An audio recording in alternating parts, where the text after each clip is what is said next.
La première fois que j'ai vu Johan, il nous a fait faire plein de jeux et d'exercices rigolos, comme par exemple des exercices d'élocution. On va les faire ensemble, et pour ça, j'ai besoin de 2 volontaires.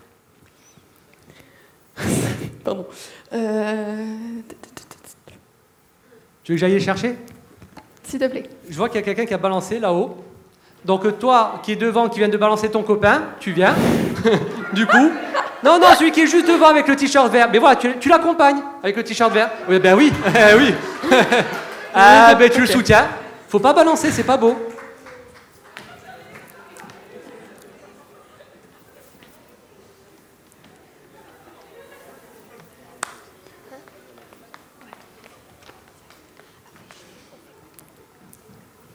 Alors, c'est très simple.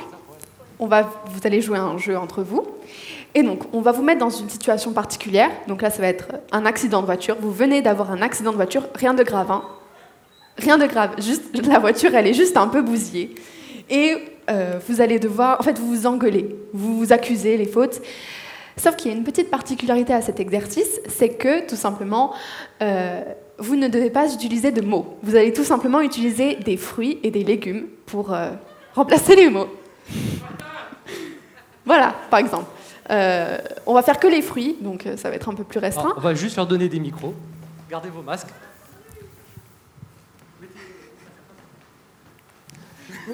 Voilà, donc il faut vraiment voir l'expression et la colère, l'accusation, toutes les émotions que vous pouvez faire passer, tout ça avec des fruits. Commencez. Ils sont pas très loquaces.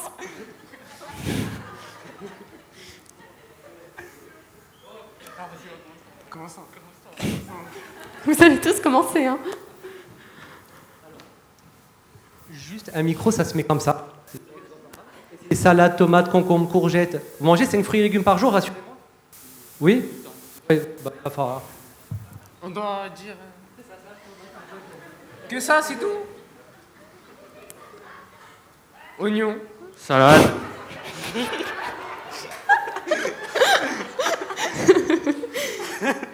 Tomate cerise. Banane. Plus d'émotion. Cornichon.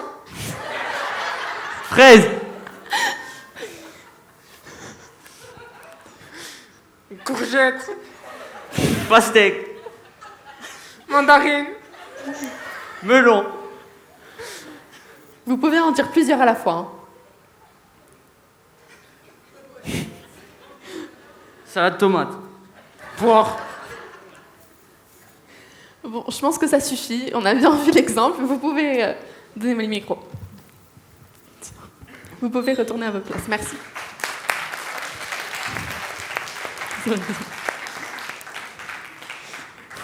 Vous voyez comme on avait l'air bête, on s'amusait bien, jusqu'à ce que l'on réalise que les jeux rigolos, c'était pour nous appâter. Car oui, après quelques séances amusantes, il nous a demandé de choisir un thème pour écrire un discours. Et c'est là que je me suis rendu compte que c'était plus facile à dire qu'à faire. Je sais que la plupart des gens ont une activité, un hobby passionnant à vous faire découvrir, mais beaucoup n'en ont pas, ou plutôt en ont trop, comme moi. Alors, durant toute une semaine, j'ai cherché dans les activités qui me plaisaient le plus. Oui, j'aimais énormément dessiner, peindre, remplir des cahiers, regarder des documentaires. Mais à quoi cela vous apporterait-il quelque chose? Je ne vais pas vous faire une conférence sur les techniques et les pinceaux d'aquarelle.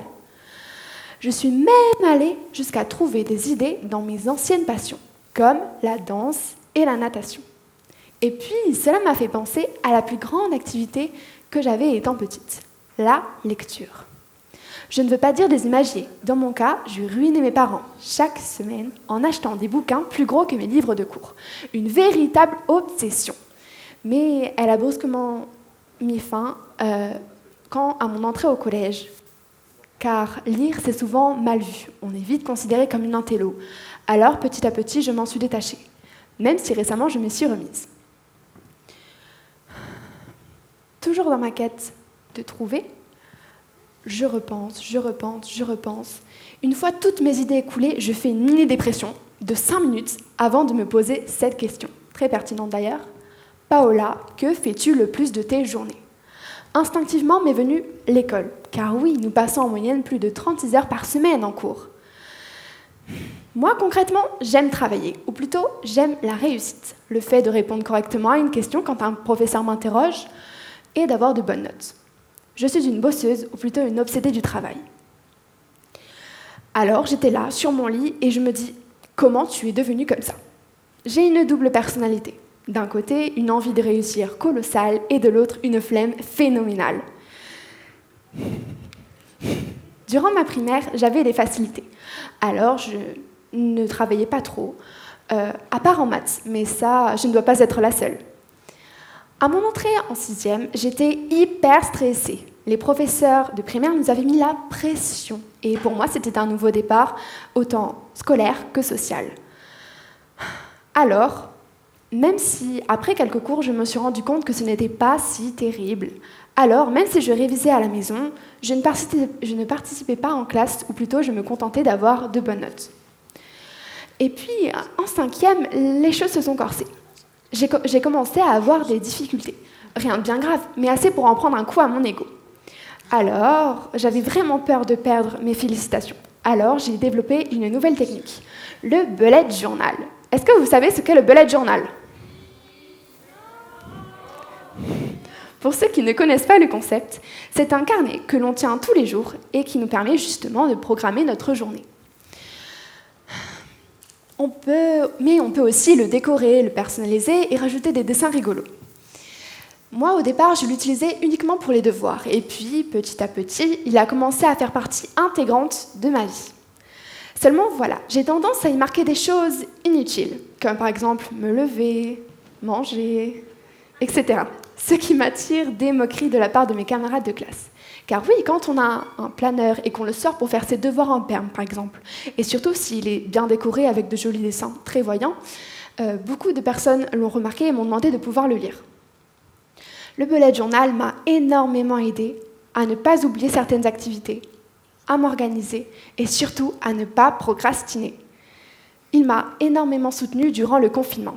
D'ailleurs, parlons-en du confinement. Ça aussi, ça a été une des étapes de ma vie. Cette époque où tout le monde a dû rester enfermé chez soi à cause d'un virus. Vous voyez ? Super. Donc voilà. Moi, quand le confinement a débarqué, j'étais super contente. Ça voulait dire plus de sorties randonnées avec la famille. Woupi ! Même si mes parents n'étaient pas de cet avis. Alors, durant ces longues journées interminables, je travaillais. Bah oui, c'était la seule chose constructive à faire. Et je travaillais du matin au soir, je n'avais aucun sujet de conversation à part ça. Niveau social, je parlais à 2-3 amis, mais rien de plus. Je n'avais aucun contact avec les autres. Alors vous comprenez qu'à ma rentrée en 4e, ça m'a fait un choc de revoir la foule, les cours en présentiel, les copains, me sociabiliser, réapprendre à parler. Rien que le salut, je ne savais même plus. On fait la bise ? Non. On se check ? Oui, mais pas avec la main, avec le pied, le poing. Oh, qui ne s'embrouillerait pas ? Étonnamment, j'ai gardé le goût du travail. J'appréciais de plus en plus d'apprendre mes leçons, ça m'a occupé l'esprit et mes journées. Toujours dans ma quête de trouver un thème, je pense, et je commence à voir les choses d'une manière différente. À prendre la situation à l'envers. Paola, que fais-tu quand tu ne fais rien ? Quand tu procrastines, quand tu as la flemme en gros. Et bien devinez quoi, j'ai trouvé. Les réseaux sociaux. Durant le confinement, j'ai passé un peu de mon temps sur TikTok. C'est une application super cool où on peut voir des vidéos rigolotes dessus. Seulement, c'est une application extrêmement addictive. Et donc, je procrastinais beaucoup plus en la regardant. Du coup, j'ai pris une décision radicale. J'ai arrêté TikTok, Snapchat et Instagram. En gros, les réseaux sociaux. Plus rien, nada.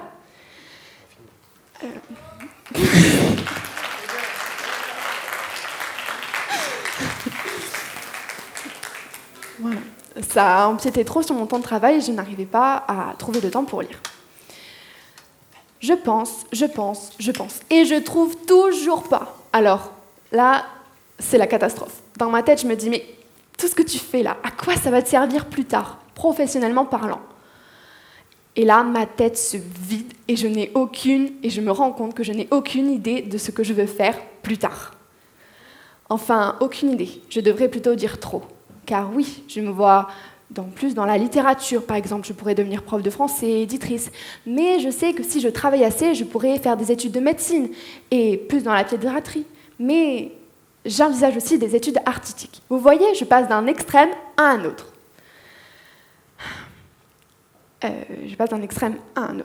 Cette question m'a obsédée avant de me rendre compte que j'avais le temps de décider, qu'avec le temps, tout se préciserait, et en soi, on verra plus tard.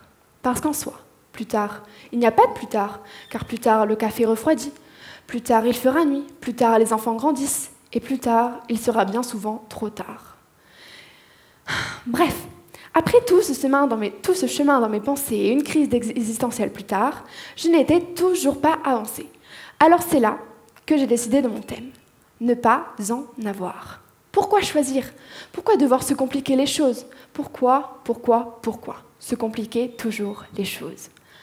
Alors, comme le disait Victor Hugo, je ne suis rien, je le sais, mais je compose mon rien avec un petit morceau de tout. Mon univers est composé d'une multitude de choses. Voilà,